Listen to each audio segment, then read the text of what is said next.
this is the third show. I only recently learned about it. It's that secret.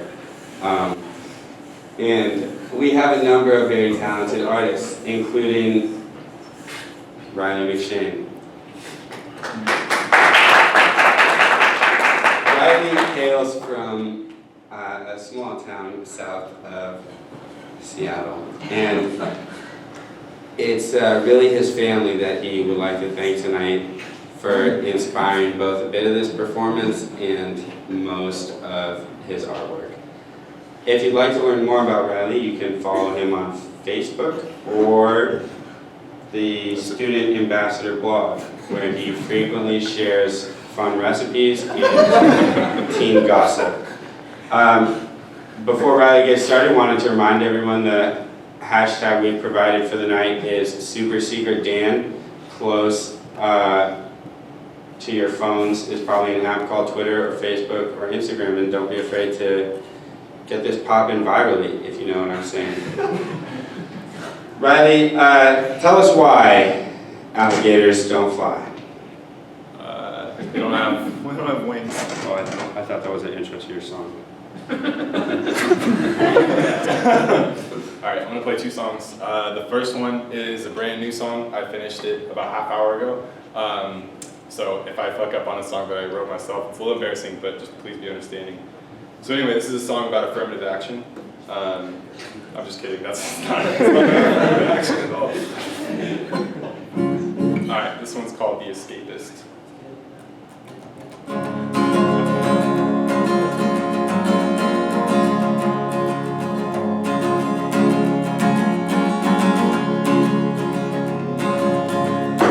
Couldn't make it out in California, lost my job in Locatelli, guess they try to warn ya. Call me Peter Pan, cause I don't want tomorrow. Let's run away, baby, with some future we borrow. Oh, I'm gonna escape this, I'm the escapist. Throw away the key and burn my degree in effigy. I'm the escapist, we're gonna escape this. Throw our lives in the trunk and drive away till somebody wakes us. Oh, lock me in the box and throw me underwater.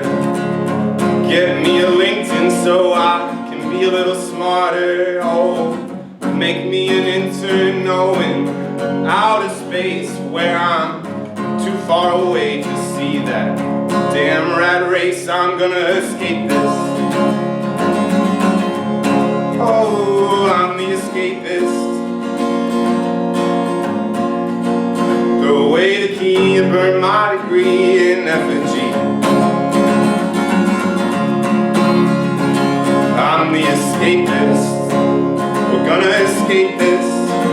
Throw our lives in the trunk and drive away till somebody wakes us. Till somebody breaks us. Or till somebody wakes us.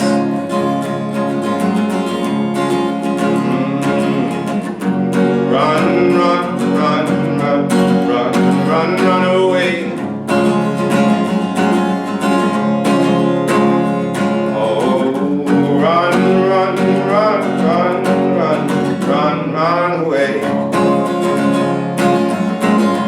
Oh, I'm gonna escape this. I'm the escapist. But throw away the key and burn my degree in effigy.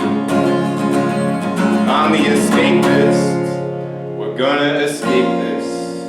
Throw our lives in the trunk and drive away till somebody wakes us. Till somebody breaks us, until somebody wakes us. Thanks. I wrote this when I was studying abroad, and when I was thinking about how Catholic school never taught me anything about Jesus between the ages of 12 and 33. And so I wrote a song about what I thought he was doing, which is he was up to some shit. So basically, here it goes.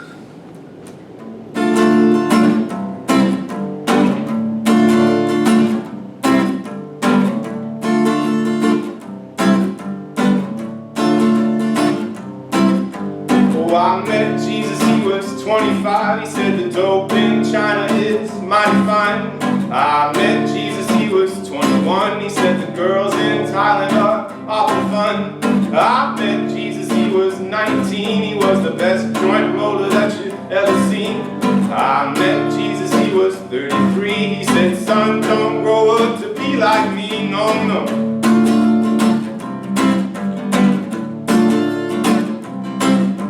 You won't know where you're going until you get lost. Keep your eyes on the sun and hope they go across. Oh, wear your hair long and keep your face unshaved. Cause the world is too heavy now, it can't be saved. Oh, I met Jesus at the liquor store. He was all out of money, he was asking for more. Don't wait around for trouble to start. Oh, what mama don't know, don't break her heart, no, no.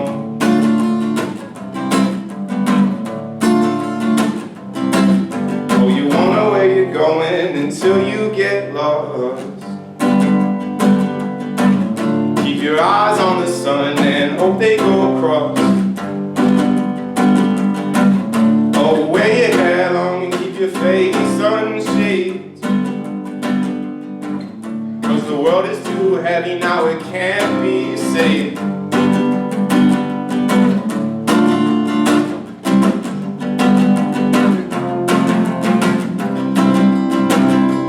Oh, it's goddamn hard to be the son of man. Must be goddamn hard to be the son of man. Whoa.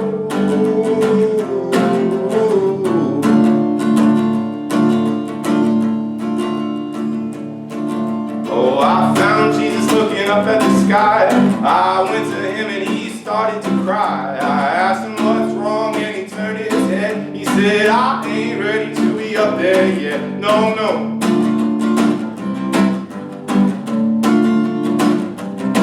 He said, go for long walks and don't care what they say. Cause if the devil's at your heels, then you're on your way. If the devil's at your heels, you're on your way. Thank you. Another blend of passion and denim. It's always a treat to see you perform. Now, a lot of people say hosting a thing like this cannot be easy. It's gotta be, it's a thing that I would never want to do, and certainly would have to prepare for many hours before if I were to undertake.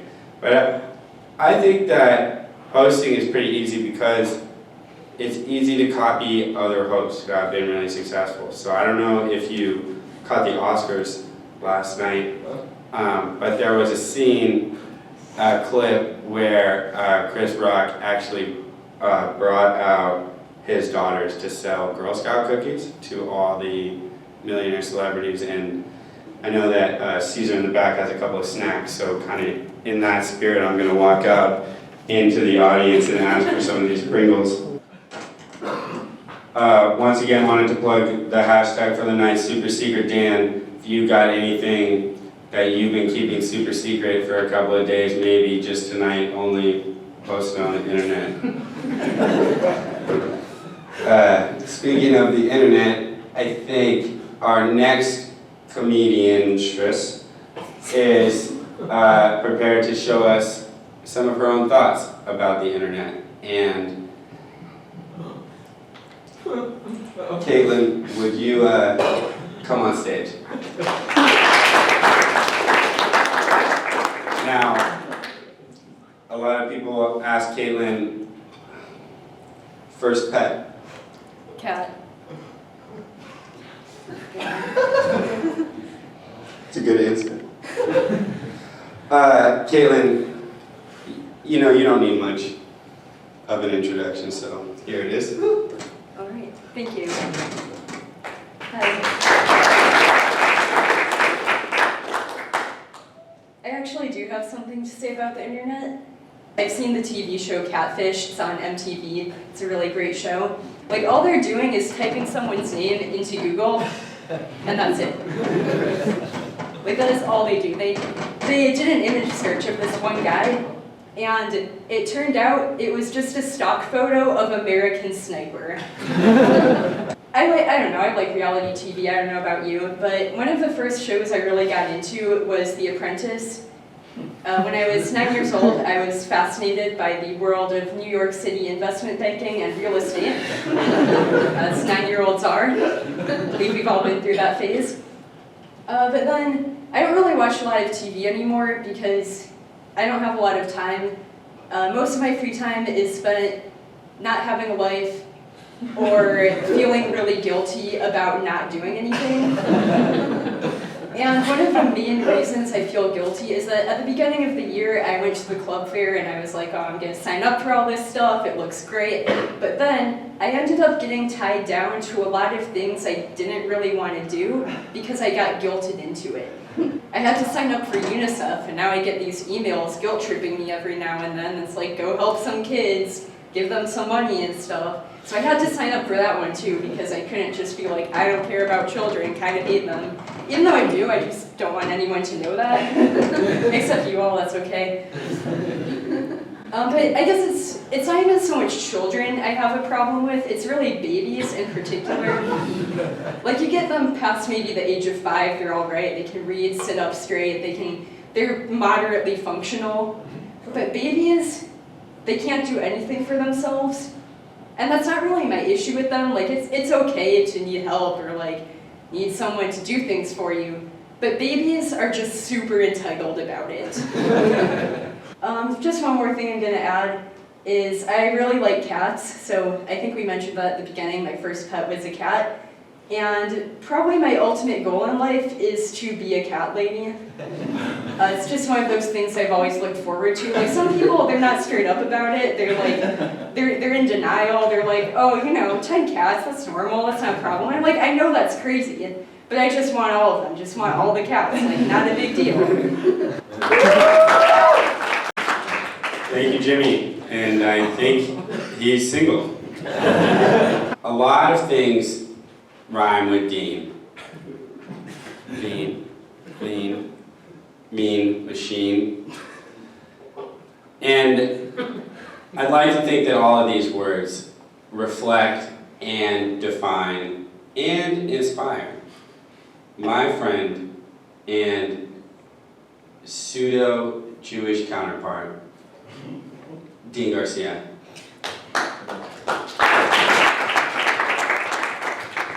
What is your favorite burger topping? Pass. Dean, you've always been a man of few words. Hopefully, they are few and not terrible tonight. Thank you, and... Most of you guys probably know me because I invited you, but I've got this ability to make any situation more awkward than it already is. I remember my freshman year of high school, I went to go pick up my dated formal. But I go and meet the girl's dad, and she shakes my hand, and he shakes my hand. And it goes on for way too long, which is the first mistake that I make. So he's shaking my hand, and I'm continuing to shake his hand, not realizing that it's just going on for way too long. And afterwards, he tries to break the silence, and he's like, that's a very firm handshake that you have, son. Like he's trying to kill the awkward silence. And so I said, I can top you there, sir. Let's not try to play this sort of fucking game. I look him dead in the eye and I say, thank you, sir. I get compliments on my handshake all the time, and I'll tell you the secret. I masturbate 4 times a day. So one of my friends was talking to me, and he's like, hey, do you want to do mushrooms? I was like, oh shit, yeah, I'm definitely down. That sounds like something that I could be interested in. And then an hour later, it hits me. And I started to trip balls. Like, I can't even express to you guys. The walls are melting. I'm losing my mind. And so I decided, okay, I read a little bit about this, and it's going to end in about 5 or 6 hours. So I can kill some time. So I decided I'm going to go for a run, And then I decide, okay, what am I gonna do now? Let's watch some TV. So I watch some TV, then I'm like, oh shit, I'm still tripping. So I decide to take a nap. And then I decide to take a nap, and I wake up, and I'm like, damn, I'm still tripping. What has happened? Then I look at my watch, and it's been 5 minutes. Stand-up comedy is like the soggy biscuit game. Does everyone here know what the soggy biscuit game is? Can I get a round of applause from all the men? Yeah, does anyone here not know what the soggy biscuit game is, maybe? You do not? Okay, so the soggy biscuit game is where a group of male individuals form a circle around one another. All of the people involved in the game take their pants off and their underpants off, and then they put a biscuit in the middle. All parties involved begin to masturbate, and the last person to ejaculate onto said biscuit is the loser. And obviously the loser needs something to teach them a lesson about stamina. Because, ladies, I want you to know that that's where the problem starts. Is this all you biscuit game promotes people to finish fast? But anyway, the loser of the game has to eat the biscuit. But the reason that stand-up comedy is like a soggy biscuit game is that the more people that come, the more nervous you get. I remember one time I told like this girl that I was doing stand-up comedy, and she was a psych major, and she tried to tell me why I was in stand-up comedy. And she was like, so, what's your opinion on the microphone? And I was like, well, it amplifies my voice. And she said, oh yeah, well, it also looks like a penis.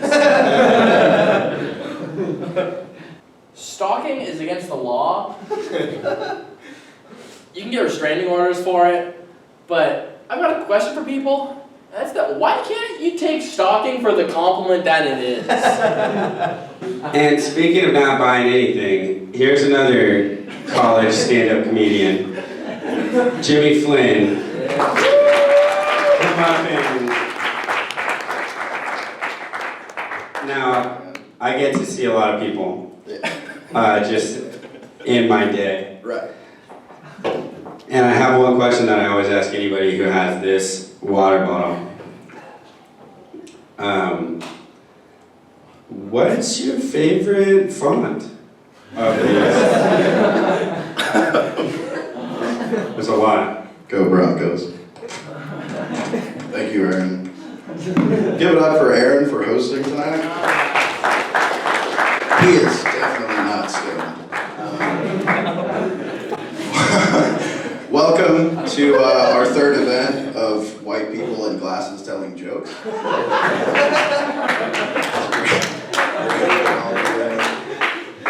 Wow, speaking of white people, it is fucking Caucasian. It's just white.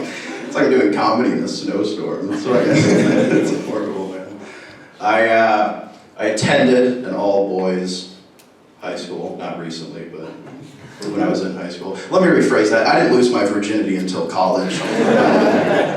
But I got really good at jerking off. I really did. Years in high school not getting laid. Maybe a really, really good masturbator. It's not necessarily a versatile skill, masturbating. Like, I wouldn't put it on my LinkedIn. Like, I don't know who would endorse me. And like, I don't think it's a good, like, part about me to have, like, a girl. Like, I don't think any girl's gonna come up to me and be like, hey, I heard you're a really good masturbator. I don't think that's gonna happen soon. Jerking off's great, though. I mean, it's pretty fucking awesome. It's easy. It's free. Hopefully. I hope it's free. It's tough for me, though, because, you know, I'm a Catholic. Ooh, got ugly in here. Got some godless people in here. No, I am a Catholic, and, you know, there's always the guilt with masturbating, you know, the Bible says, like, you can't masturbate. But I don't get that. Like if God exists, and he doesn't, but if he did, and he came down and he told me, look, you gotta stop masturbating. I don't know why he's interrupting me while I'm jerking off, but he is, like, I'm jerking off. It's like, Jimmy, like, I mean, my book says it, you gotta stop masturbating. I'd be like, fuck you. Like, it's worth a fiery eternity. Like, this is awesome. Like, I'm gonna just keep doing this shit. Oh man, good masturbator. Jimmy Flynn, good masturbator. Bad at sex though, I'm terrible at sex. All the crazy sex I've had in my day, I'm terrible at it. There's a lot of reasons why I'm bad at sex. I think the main one is the sound I make when I come. Like, all guys make a sound. It's usually some bestial, guttural, like, ugh, you know, like just like they're clearing their throat or something. But mine's weird. Mine's like really complicated. Like, how do I explain this? You know, like when you're, just stay with me. We're gonna have some walkouts. Stay with me. So, you know that feeling like when you turn the shower on in the morning and the water's like getting hot, and you like step into the shower while the water's too hot, like that. Oh, shit.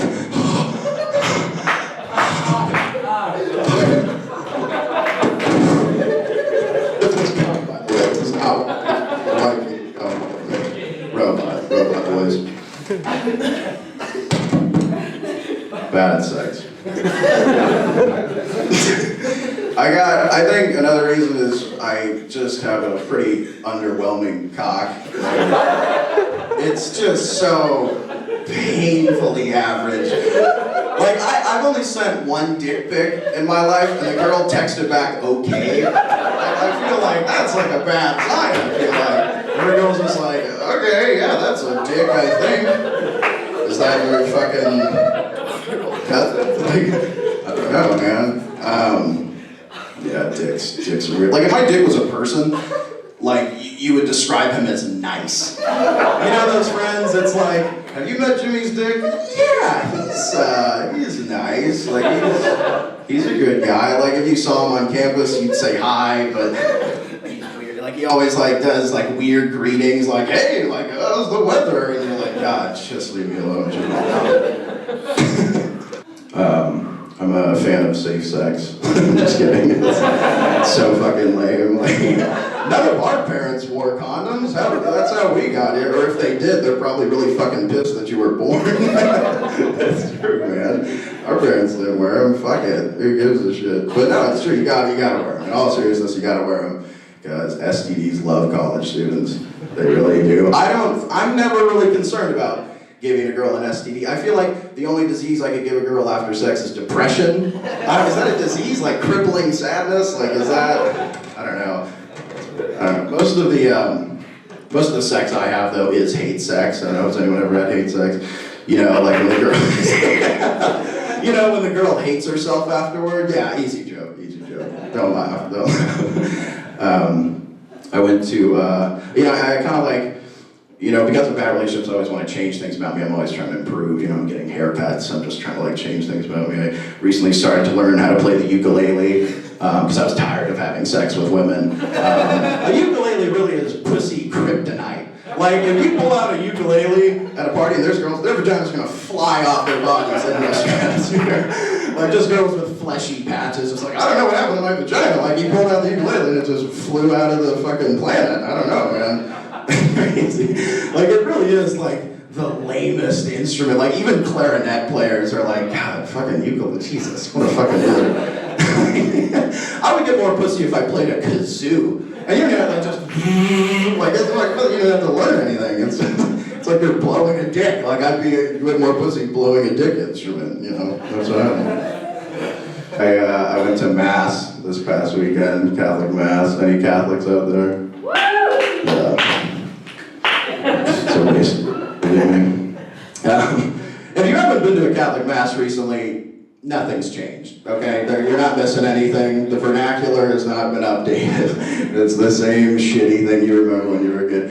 Going to Mass, it's like watching a movie you've seen 1,000 times and you don't even like the movie. Like, you're flipping through the channels, it's like, fuck. Forrest Gump's on TNT again, like, it's Christmas, do we really have to watch this? Okay, Mom wants to, okay, Jesus. Yeah, fuck, life is like a yeah, I've heard this shit, okay. Man, I think I deserve some credit for not making a retard joke there. I deserve some credit. It's good to be a Catholic though, I think, like, being religious, you know, it helps center you sometimes. Like, if I'm ever stressed out, you know, I'll sometimes go to the mission here on campus, and you know, I'll walk in and pray sometimes. But occasionally, the mission will be closed, like it's the fucking post office after 5. Like, is it to prevent crime or what are people stealing? Pews? Fucking holy water? Oh, I gotta get in and pray. Like, let's fucking keep the outcast out. You know, it's pissed off. I wish I could fucking go to church all the time. I mean, where else am I gonna masturbate? You know? Anyway, that's my time. Thank you very much.